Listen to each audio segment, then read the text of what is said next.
Hello and welcome to the video on how to structure a learning chunk. A learning chunk lasts for about 20 minutes and it is embedded within a sentence stacking lesson. Now, if you look here, and you'll see these inside your own unit plans when you download them. A sentence stacking lesson is based around a plot point in story or a jigsaw shape in non-fiction. This is an example here of a sentence stacking lesson for story. And I want you to notice that broadly a learning chunk lasts for about 20 minutes. There it is, learning chunk 1, learning chunk 2 and learning chunk 3. Now, I'm going to explore very closely actually how to structure a learning chunk in the classroom. And you've heard me talk before about actually the initiate part of a learning chunk is where we work really hard as a teacher. This is where we put the graft in so that there is tons of words, phrases, clauses in children's vocabulary vault. Now, if you just hit modelling, dry, cold, even if you are giving children a good window to your thinking, it still is at risk of falling on its face, being too dry, or children might just copy it, or it might turn into a bit of closed procedure. So what we've got to do in that initiate part, we've got to set the flourishing conditions for success by having it loaded up with words. And I'm going to explain exactly how I make that happen as part and parcel of a learning chunk. Now, the modelling part, that is when they're under our big broad wing, and when they're under our wing, we are showing them how to structure something coming from one of the lenses on the writing rainbow. So we're either doing this big wing of modelling that is either coming from the ideas of writing, the fantastics, or coming from the grammar of writing, the grammaristics, or coming from the techniques of writing, the boomtastics.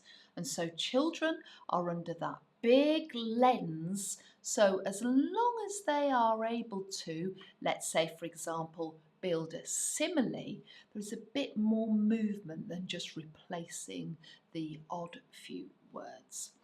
Okay, in the enable part of a chunk where we set them free and we empower them to apply our model, this is where we want them to have a go, take a risk, but they will now feel they've got lots of choice because in the initiate, they worked hard under your jurisdiction to have a rich reservoir of words. Okay, so I am now going to tune you in, zoom you in more closely to an actual learning chunk. Now, this learning chunk here is under the wing of the booms, and we're asking children to structure a sentence that delivers on pathetic fallacy. And of course, we all know what pathetic fallacy is. It's when there is that mirroring in nature or the weather that mirrors a central character's emotions. So when something happy is happening in our story, we might have sunshine and butterflies, and when something negative's happening in the story, we might have, the thunder cracks and the storm. So that mirroring between emotions and nature and the environment. Okay, so let's now, and this is really what I want you to pay attention to, because there is a certain sharpening that has to happen around initiate. When you look at an initiate box, I don't want you to see it as one blob. One blob of, right, let's just get something going with the kids. I actually want you to think about that initiate in two distinct parts, and it goes like this. The first part of initiate is let's do something short and snappy, stimulating and engaging, but the purpose of it is to rinse out language. Now that short snappy bit of stimulus could be a little bite-sized bit of drama, it could be look here at this photograph, it could be look at this picture, anything. It could be an artifact, it could be listening to a soundscape. It's something where you think actually this stimulus will be perfect, short enough but perfect to rinse a lot of language. So what we do as a teacher in Initiate is bring something into the teaching and learning exchange that's going to be engaging and purposeful. And then what we set in motion is the next part. We set the next part in motion, which is what I call chotting or the chot. What do I mean by chot? Chot is that strengthening of paired talk. We know paired talk is highly productive. It means we have children engaged on the issue that we want them to talk about, but we're going to strengthen it further by having that layer of I do want you to chat, but I also want us to do pencils up teaching, and I want us to jot as well. And that lovely interface, like a Venn diagram where chotting happens, is where you have a bit of chat and a jot, making a chot. Then, when we send them off to chat, jot, we then announce to the class we are going to do some kind calling out. And why we do kind calling out rather than pointing to kids with hands up is we want to drench our classroom in ideas, language and vocabulary. And as we listen to these ideas that are coming thick and fast, and kind means, you know, try and think of your friends and don't talk over them, but we're all going to pitch in with our ideas, and new ideas we hear, we can jot down. And kind calling out means we get this tsunami of words quickly and instantly. I am also jotting them down. They're not watching me, and they are jotting in unison too. So, have a look here now at pupils' books. This is a screen grab from an upper key stage 2 book, and I want you to notice we are layering in now the shape of a learning chunk and their books. And can you see at the top we've got initiate, model and enable. And can you also see on a double page spread we have got what Mrs. C calls thinking side and writing side. I also want you to look closely at these pupil books. We've got Learning Chunk 1, Learning Chunk 2 and Learning Chunk 3. But actually how children complete it is like this. I do something funky in Learning Chunk 1, which might be a picture, a photograph, a soundtrack, a bit of drama. To rinse from that experience a whole bank of ideas and words, and I then send them off to chot, they add to their bank, then I say kind calling out and we add more to our bank. Still in Learning Chunk 1, I am technically modelling on the spine of the book globally to the class, and then in enable they go off and apply it. Come back to me. Learning Chunk 2. I set something else, short, snappy, stimulating in motion. It might be a bit of a film clip, a picture, a photograph, drama, soundtrack, artifact. But rinse from it a bank of words, give them ideas, send them off to chot. They add to their bank. Then I say kind calling out. I write these on the board and they add to their vocabulary vault further. Then I model on the spine, then they go off and write. Come back to me. Something very short and snappy. I get them going, then they chart. Then we do kind calling out, add more to our bank. I model here, and then they have a go. That to-ing and fro-ing, that short back and forthing, that you are under my writing expertise, you are my writing apprentices, and I'm going to give you short, bite-sized chunks for you to succeed. Right. Let me show you exactly what I mean, again, in a different way, learning chunk 2. So this is a slow zooming in, showing and explaining exactly what I mean. So, learning chunk 2. This will last for about 20 minutes. I am taking the reins in initiate, and I want children ultimately under the wing of the writing rainbow to build a pathetic fallacy sentence. But before I model it, I'm going to work hard at ensuring that there is this prerequisite, this investment before modelling, that we have got a reservoir of words. So, in initiate, what do? I show Lucy's bedroom. I show that this is the central character view. I talk about, on the other side of the window, there is no weather yet. But I want to create a negative intent atmosphere. And we are going to gather in words negative weathers to create an atmosphere. So, I'm going to start them off in initiate, and I'm going to say, I think a negative weather type, thinking with my geography brain now, might be fog, might be rain. I want you now, children, to chat and jot,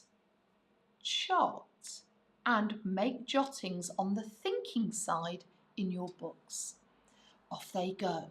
They are chatting, they are jotting. It is lively and a hubbub of learning. And then I say, kind calling out, and I don't have hands up. I leave it hang like a strong teaching and learning, productive interaction, and they call out their ideas. I add to the weather list. I write down their ideas quickly. Blizzard, storm, mist, sleet, hailstones, thunder, lightning.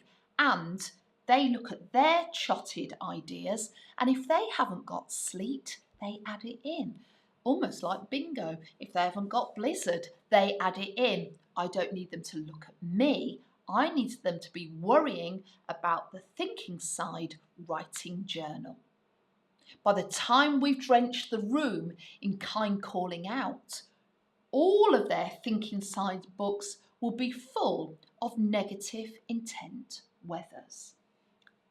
What do I do next? I set the scene again. I'm now going to begin to introduce the idea of negative adjectives, sorting them out.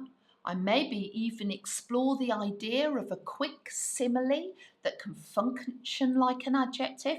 So what could we compare the fog to? Oh, yes, that's a good idea. Yes, gruel like fog, shroud like fog, veil like fog, negative intent. We don't just think about quick similes that are functioning like adjectives, but we can do that as well. I kick them off with sinister fog, relentless rain, and they go and chatting, jotting, lots of lively talk. Then I go kind calling out. I add to the list, and we get this. blinding blizzard, menacing storm, mysterious mist, sudden sleet, harrowing hailstones, howling thunder, knife-like lightning. And then I'd say, I'd like to personify this weather. I'd like to think of some fighting verbs, some violent verbs, like scratched, punched, kicked. We come up with some ideas for fog. The fog choked, the rain battered, and then they get sent off to Chot to come up with violent verbs to apply to the weather. They chat, I jot, and then we add more to the list.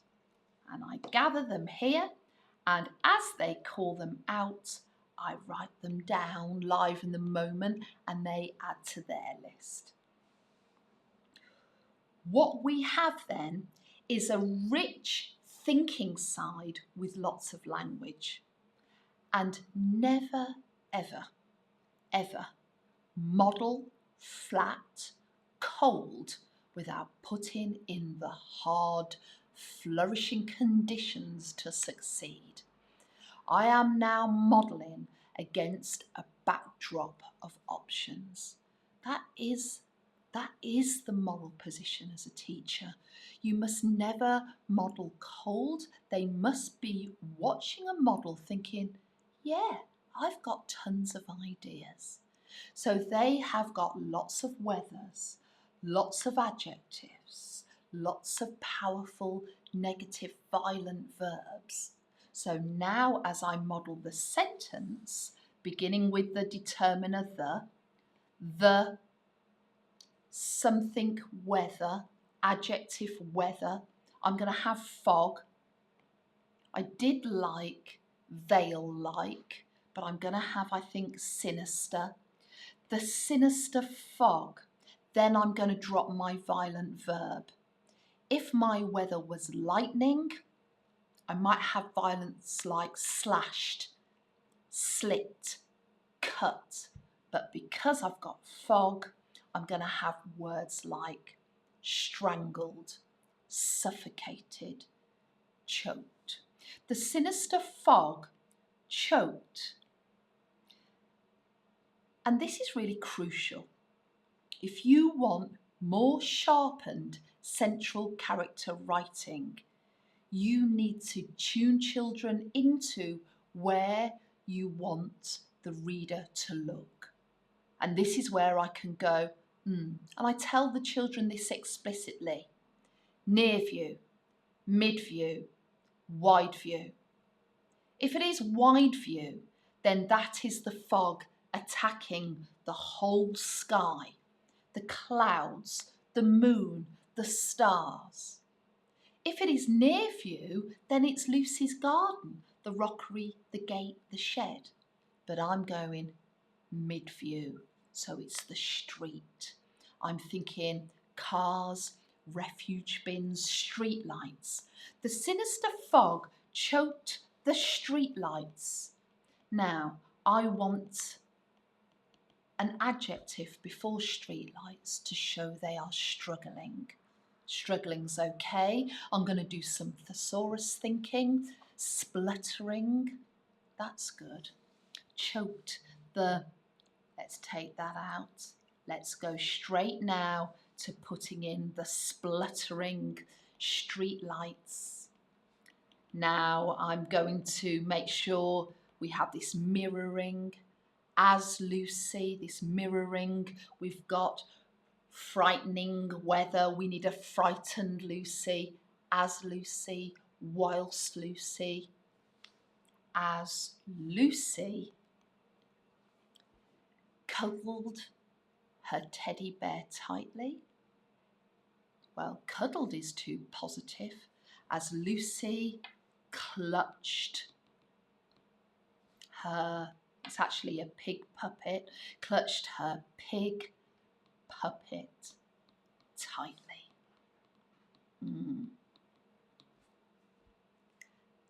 We only model in the very position when we have put in the flourishing, rich conditions of loads of choice for children. So when they go off to enable, they've got options, and quite a lot of them. I'm going to show you a video now, and this video is in a mixed stage class of year 5 and 6 children, upper key stage 2. And I am grafting hard for learning chunk 2. Oh, 3 I mean. And what you're watching there in learning chunk 3, it's the last chunk. You're going to see me in the initiate phase. I've already shown them a powerful image on the interactive whiteboard, and now I am setting in motion kind calling out. I'm setting in motion the gathering of ideas, and the children aren't looking at me, they are looking at their thinking side. And then we move to gathering more collegially the class ideas, and they are jotting along. Take a look at this. Ideas, kind calling out. We've got bursting.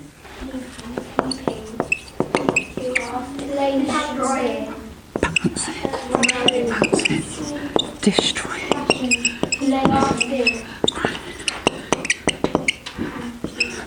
I'm going to reject dancing because it just sounds too friendly and that it's too much like a ballet in slow-mo. So I'm going to reject dancing through the walls. What was that one? Blazing. That's better. Blasting. That blazing doesn't sound quite right. So I'm going to reject that. Blasting is great. Blasting through the walls. That's got really high energy. Yes, Harley. Blinking. Terrorising. Not enough movement in terrorising. I like it. I like smashing. That's perfect. Yes? Demolishing. Well done. That is excellent. Okay, here are the writing rules. Are you ready? Before we get going, I need now a bank of words, okay, to describe the walls. So, a couple of things that might help our ideas. So now we're going to gather ideas through 4 lenses. First of all, what the walls might look like. So I'm really thinking, these are particularly evil walls. You know, they're skinny, they're matted, they're raggedy. So what they look like, the sort of things I might write down: matted, skinny. I also might write some words down about how they smell. So they might smell rotten or pungent. And what you can see there is this lively exchange, no hands up, children kind calling out, and us all gathering like strong word collectors. I then move to that model part. But can you see when I move to that model part, we have so many words. And as I move to that model part, what is guiding my work is I, from the grammaristics, are going to work on a complex sentence. A complex sentence that begins with a subordinating clause that starts with a verb ending in ing. And they've got all of those ings already placed, haven't they? They've got pounding, crashing, moving, blasting. This is what I model. They are now under my big wing of the complex sentence. So this is what I model. Crashing through the walls, comma, the matted, hungry wolves circled Lucy's bed. And can you also see there, we have got these negative adjectives, matted, hungry. But we were collecting all of those negative words anyway. But what does it look like in the kids' books? Have a look here.